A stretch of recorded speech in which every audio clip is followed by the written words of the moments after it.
ang first trip ni Cristel Pulgar at ng kanyang husband as a married couple.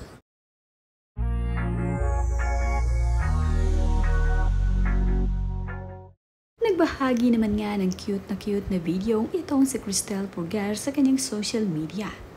Na ayon nga dito sa caption ni Cristel Pulgar ay ready for honeymoon. Ipinakita nga ng mag-asawa ang kanilang mga passport at ang kanilang isinuot sa kanilang first trip as a married couple. Match-matching nga ng damit itong si Cristel Pulgar at ang kanyang asawa na si Ha Soo-kyuk. Nakakatuwa naman at cute ang kanilang mga suot-suot na mga blazer. Hindi nga lamang damit ang terno sa kanilang dalawa, kundi pati ang kanilang mga sapatos ay talaga namang terno rin. Nakakatuwa nga na ang Korean asawa ni Cristel ay talaga namang sumasabay dito sa kaaliwan ni Cristel. Pati nga ang kanilang mga damit, pabango, shoes at iba pa ay pareho.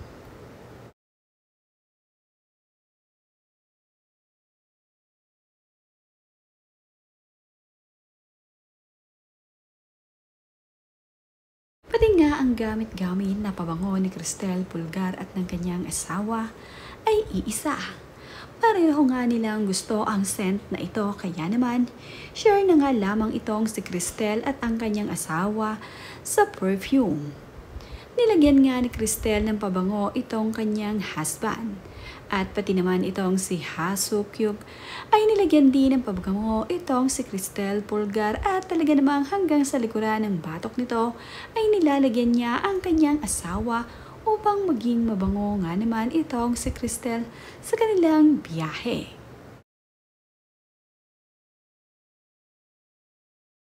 Napaka-sweet naman nga nitong si Cristel at ng kanyang asawa. Akala mo nga ay hindi pa mag-asawa ang dalawang ito. Ngayon nga ang kanilang first trip as a couple. At nagpunta na nga sila sa destination kung saan nga magha-honeymoon itong si Cristel at itong si Ha Soo-kyuk.